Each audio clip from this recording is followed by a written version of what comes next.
So the first song we're going to talk about today is War Isn't Murder, which all of you know by now is by Jesse Wells. The first thing that I would like to talk about with this is his choosy language when it comes to different world events that kind of place these major figures in somewhat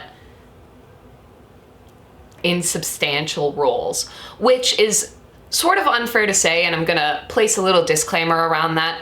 The people that he's mentioning, they really do have quite a bit of power, but the way that he is portraying it, seeing as they are like this smaller part of the story, I think really gives voice to the kind of victimhood that is expressed in War Isn't Murder.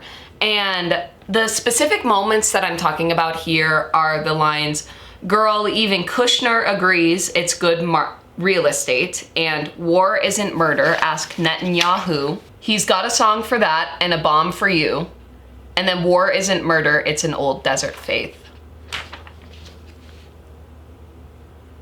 In the context of the song, these little moments where you're picking out all these different names, you've heard the names before and you generally have a great idea of who they are, but putting them in this little box, and then in Netanyahu's case, mocking him for an inappropriate thing that he's doing, to be frank. I didn't know this until I looked it up for this song, but Netanyahu has a Prime Minister Benjamin Netanyahu artist account on Apple Music, which is what I think he's referring to in this line of "he's got a song for that and a song for you and a bomb for you." Wells is pointing out these ridiculous kind of moments of how these big leaders are treating war, and this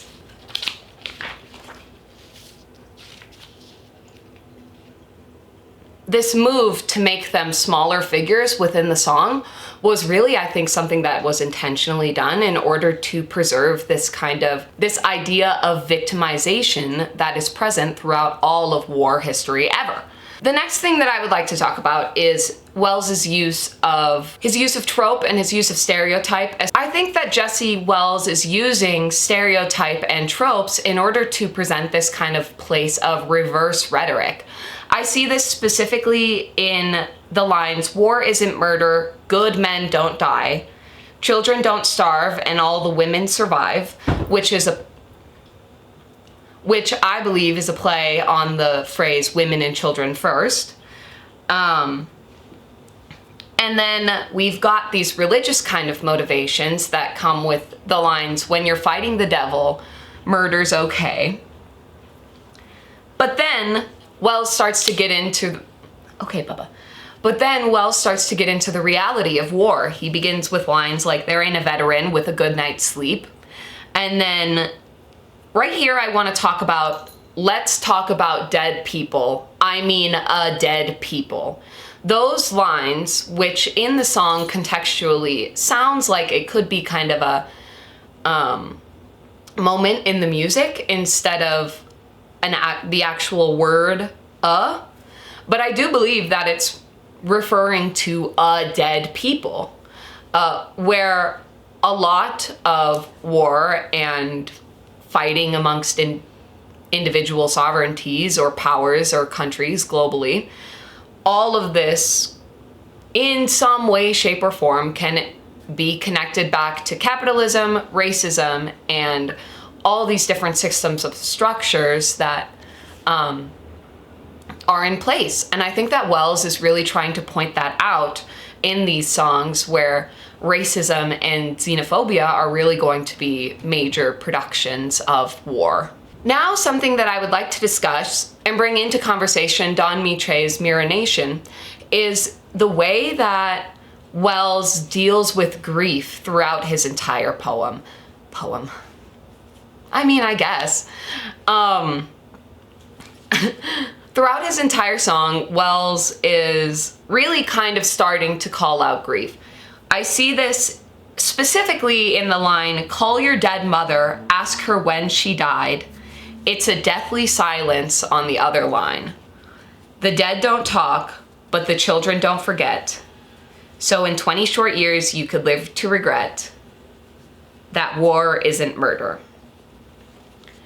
So in those lines, I'm seeing a lot of the way that grief and war and things that are really kind of talking about are dealt with in Wells's realization and are talked about in this kind of conglomeration of other things that are going on.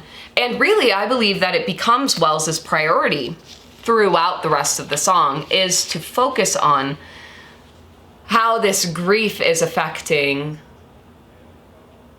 the people who are starting wars.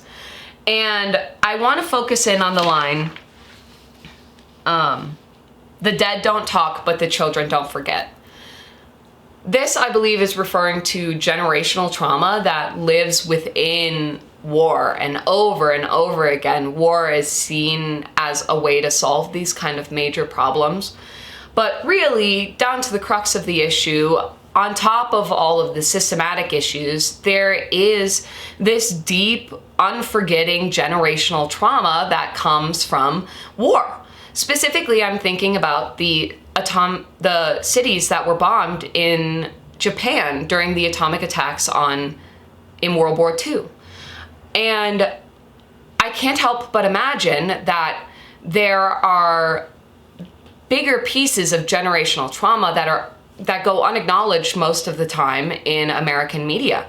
And I believe that here, this generational trauma shows how Wells believes that it's important. And I want to point out too, on the topic of generational trauma, the lines later, so in a short 20 years, when you vacation the Strip, don't think about the dead and have a nice trip.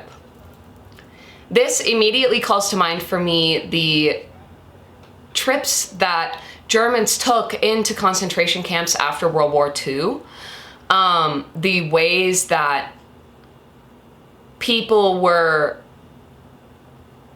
faced with the tragedy of what happened those days. Like, over the span of those years, like, these Germans are now forced to reckon with this harsh reality that people are now living in. I think that this brings into conversation Mirror Nation by Don Mi Choi. Don Mi Choi's Mirror Nation deals heavily in generational trauma because she is dealing with the archive of her father's pictures and videos that came about during a time where there was political oppression of an entire people group.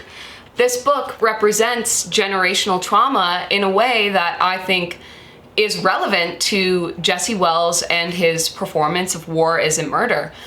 Mirror Nation follows the story of Don Mi Choi's father and his personal archive of videos of Korean suppression during a time of political oppression, to the point where people are being murdered en masse, and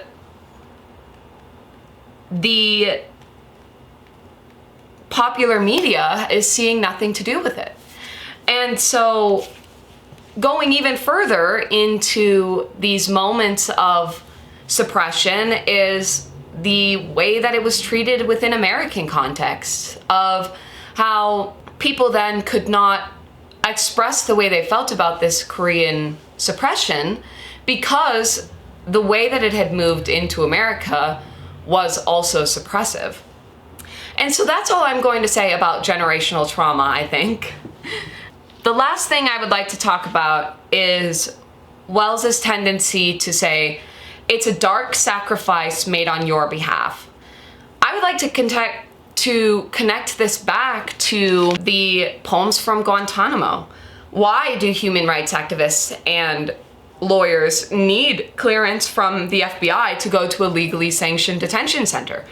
Dehumanization has become so extreme in our just way of thinking and our psyche as a general population that these dark sacrifices made on your behalf are now washed away, put under a rug, and said, oh, well, we can't do anything about that. But to end this on a more hopeful note, having these poems from Guantanamo actively trying to be suppressed, and the only reason they came out is because of the work that these different people have all done, it really shows that despite all of this forced separation, despite all of these different things, there is really kind of an emphasis in humanity throughout all of Wells's songs and in these poems from Guantanamo. This emphasis on humanity, I think, ultimately leads to a more hopeful conclusion than this emphasis on nihilism, which I'm kind of going to get into in the next video. The emphasis on nihilism can be helpful in representative matters, but if that's all we're seeing, then you will be a nihilist. But creating moments of kind of hope where you can see things restores a sort of humanity in people that I think goes unnoted a lot of the time. I think I'm done with this one.